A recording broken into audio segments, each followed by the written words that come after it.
नमस्कार और स्वागत है। आज हम पॉल डेविड ट्रिप की एक किताब है marriage 6 gospel commitments every couple needs to make, उसके कुछ खास हिस्सों पर गौर करने वाले हैं।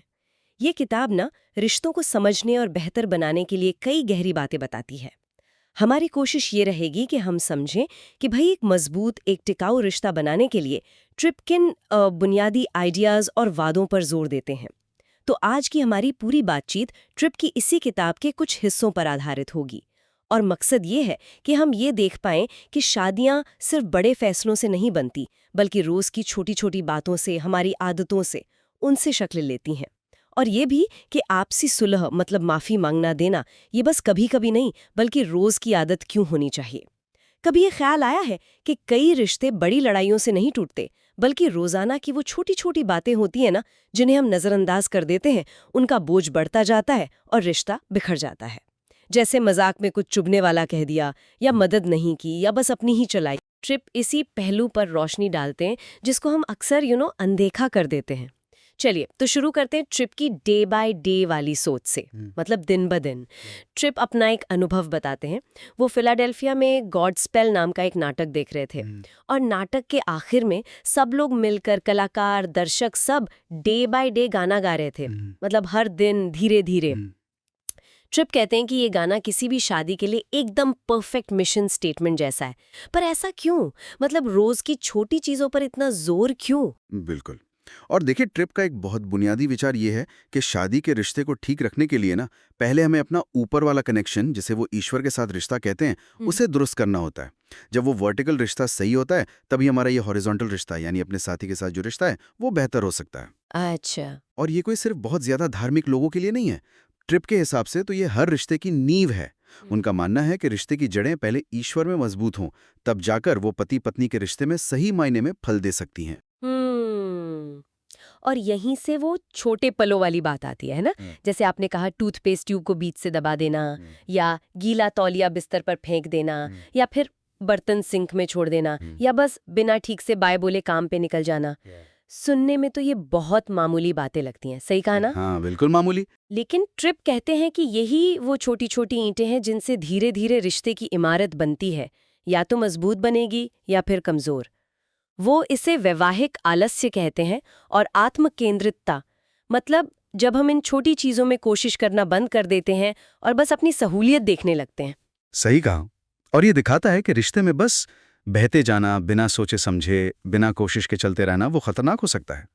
इसके बजाय जानबूझकर, मतलब सोच समझकर कोशिश करने की जरूरत है। हाँ। और ये बात ट्रिप की दो और जरूरी बातों से जुड़ती है। पहली, फसल वाली सोच। बाइबल में लिखा है ना, गलातियों 6:7 में, जो कोई बोता है वही काटेगा भी। हाँ, सुना है। मतलब हम अपने रोज के बर्ताव से, अपने शब्दों से, कामों से बीज बो रहे हैं, और वैसा ही रिश्ता काटेंगे। अगर हम रोज थोड़ी थोड़ी कड़वाहट या लापरवाही बोएंगे, तो रिश्ते में मिठास की उम्मीद कैसे कर सकते हैं, है ना? बिल्कुल। और दूसरी सोच है निवेश वाली।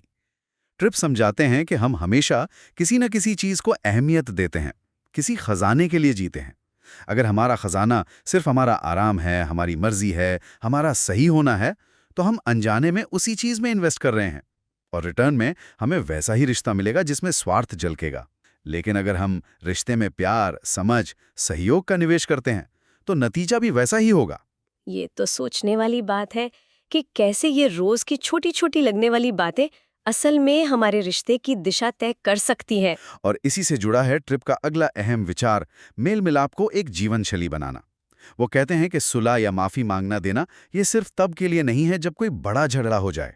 हाँ, वो 2 कुरिन्थियों 5 का जिक्र करते हुए कहते हैं कि ये एक लगातार चलने वाली प्रक्रिया होनी चाहिए। जैसे ईसाई मानते हैं कि उन्हें रोज ईश्वर से अपने पापों के लिए माफी मांगकर मेल मिलाप करने की जरूरत है, वैसे ही जीवन साथी के साथ भी रोजाना मेल मिलाप की जरूरत है।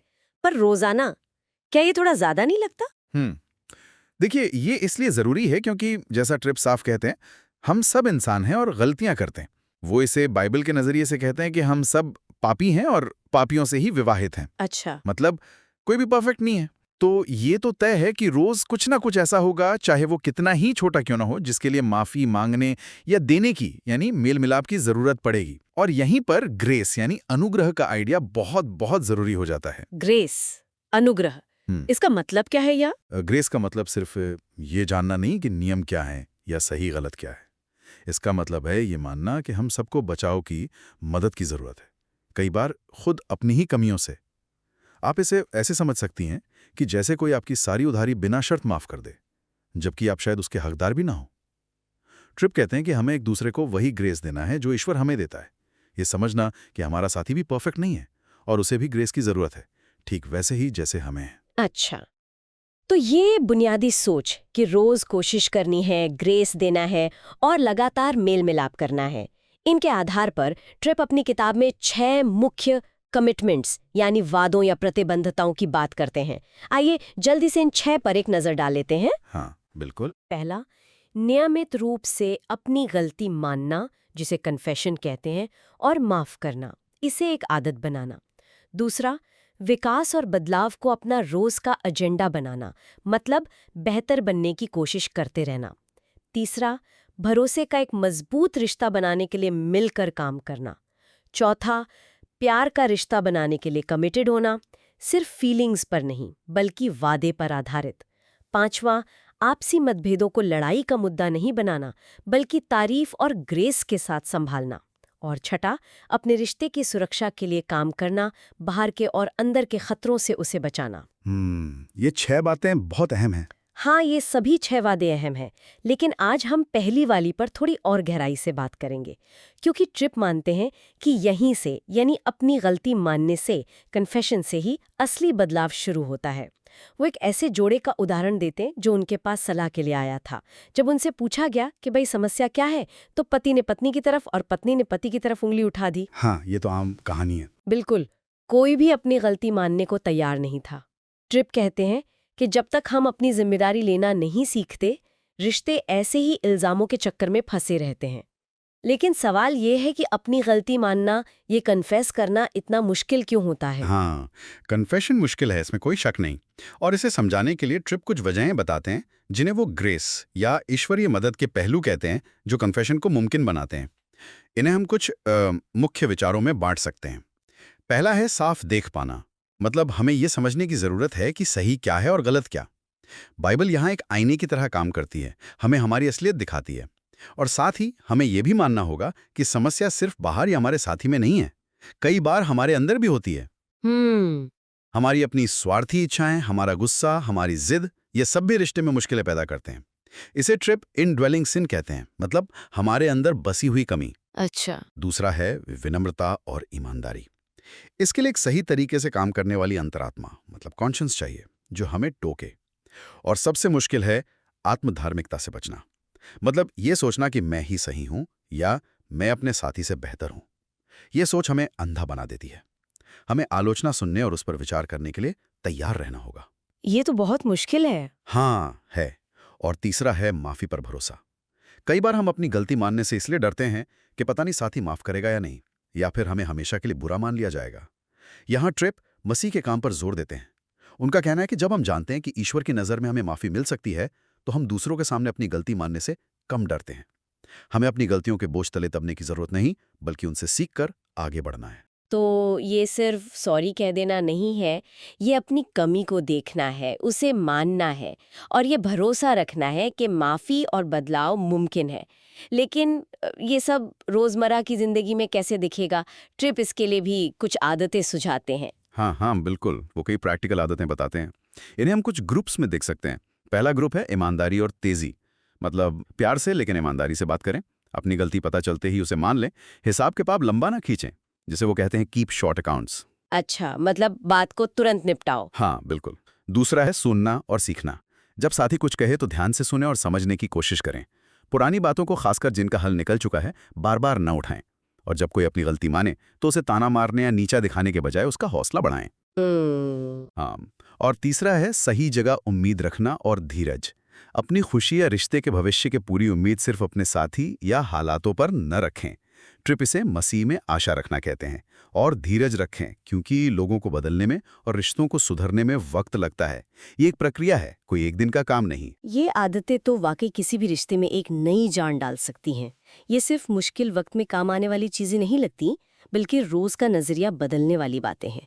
अच्छा, तो ये ग्रेस और कन्फेशन वाला नजरिया ट्रिप इसे शादी की कुछ सबसे मुश्किल चीजों पर कैसे लागू करते हैं, जैसे सेक्स और पैसा? इन दो मुद्दों पर तो अक्सर घरों में महाभारत हो जाती है। हाँ बिल्कुल। और ट्रिप यहाँ भी उसी ग्रेस वाले नजरिए से ही बात करते हैं। सेक्स के बारे में वो कुछ अहम बातें कहते हैं। पहली, कि इसे शर्मिंदगी की चीज समझने की जरूरत नहीं है।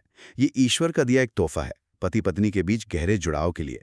समस्या सेक्स में नहीं, उसके गलत इस्तेमाल या पाप में है। अच्छा। दूसरी, हमें अपने दिल पर नजर रखनी होगी। एक पुराने लेखक रिचर्ड सिब्स का हवाला देते हुए वो कहते हैं कि हमें सावधान रहना है कि ईश्वर की बनाई कोई चीज, जैसे सेक्स, खुद ईश्वर से ज्यादा जरूरी ना बन जाए। मतलब अच्छी चीजों को सबसे अच्छी चीज ना बना लें। ये गहरी बात है। हाँ। और तीसरी, कि इस बारे में ईमानदारी मुमकिन है, क्योंकि ग्रेस मौजूद है, इसलिए हमें अपनी कमजोरियों या संघर्षों को छिपाने की जरूरत नहीं। जब पति पत्नी इन बातों पर खुलकर बिना डर के बात कर पाते हैं तो रिश्ता और गहरा होता है। ये तो वाकई एक तरह की आजादी देने वाली सोच है, शर्मिंदगी के बोझ से मुक्ति। और पैसे के बारे में क्या? वो तो शायद झगड़ों की और भी आम वजह है। बिल्कुल। पैसे के मामले में भी ट्रिप का नजरिया वैसा ही है। वो कहते हैं कि पैसे पर बहस अक्सर सिर्फ पैसे के बारे में नहीं होती है, बल्कि पैसे को देखने और इस्तेमाल करने के हमारे अलग अलग तरीकों, हमारी प्राथमिकताओं और हमारे मूल्यों के बारे में ज्यादा होती है। हाँ, ये तो होता है। यहाँ भी ईश्वर का लक्ष्य शादी में यूनिफॉर्मिटी यानी एक रूपता लाना नहीं है कि दोनों बिल्कुल एक जैसा सोचें, वो तो मुमकिन भी नहीं है। लक्ष्य यूनिटी यानी एकता लाना है कि अलग अलग होते हुए भी मिलकर काम करें। एकता, एक रूपता नहीं। ठीक है। तो मतभेदों को झगड़े का कारण बनाने के बजाय उन्हें समझने और ग्रेस के साथ संभालने की जरूरत है। और ट्रिप एक बहुत दिलचस्प सुझाव देते हैं। पैसे को लेकर एकता तब आती है जब पति पत्नी का ध्यान सिर्फ खर्च करने या बचाने पर नहीं, बल्कि मिलकर जेनरोसिटी यानी उदारता दिखाने पर होता है। उदारता कैसे? जब वो साथ मिलकर ये सोचते हैं कि हम अपनी कमाई से दूसरों की मदद कैसे कर सकते हैं या किसी अच्छे काम में कैसे लगा सकते हैं, तो पैसे से जुड़े कई छोटे मोटे झगड़े अपने आप पीछे छूट जाते हैं। उन्हें खर्च करने का एक बड़ा मकसद मिल जाता है। क्या बात है। मतलब चाहे सेक्स हो या पैसा, लगता है कि असली मुद्दा अक्सर बाहरी चीज नहीं होती, बल्कि हमारा अंदरूनी रवैया, हमारी सोच, हमारी प्राथमिकताएं और ग्रेस की कमी होती है। बिल्कुल सही। जड़ वही होती ज्यादातर। तो पॉल डेविड ट्रिप के इन विचारों को अगर हम समेटें तो साफ है कि एक मजबूत और खुशहाल रिश्ता कोई लॉटरी नहीं है जो अचानक लग जाए। इसके लिए रोज की छोटी छोटी जानबूझकर की गई कोशिशें लगती हैं। रोज की मेहनत है। ग्रेस पर आधारित मेल मिलाप की एक लगातार चलने वाली आदत लगती है और अपनी गलतियों को ईमानदारी से मानने का साहस लगता है। ये कोई जादुई फॉर्मूला नहीं है, बल्कि रोजाना सही ईंटों को सही जगह पर रखने जैसा है, धीरे धीरे, दिन ब दिन। हाँ, और ये सिर्फ जानने या मानने की बातें नहीं है। ये रिश्तों को समझने और चलाने का एक प्रैक्टिकल तरीका है। लेकिन इसे अपनाने के लिए लगातार खुद पर नजर रखने, विनम्रता दिखाने और कोशिश करते रहने की जरूरत पड़ती है। ये मानना कि हम दोनों ही अधूरे हैं और हमें एक दूसरे के साथ साथ रोज ईश्वर के ग्रेस की भी जरूरत है। शायद यही इसकी बुनियाद है। ये आसान नहीं है, पर मुमकिन है। बिल्कुल। और इस पूरी बातचीत के बाद शायद हम सबके लिए सोचने का एक अच्छा मौका है। रोजमर्रा की वो छोटी छोटी बातें जिन्हें हम अक्सर ध्यान भी नहीं देते, उनमें हम अनजाने में अपने रिश्तों की कैसी नींव रख रहे हैं। क्या हम मजबूती की ईंटें जोड़ रहे हैं या अनजाने में कमजोरी की दरारें पैदा कर रहे हैं?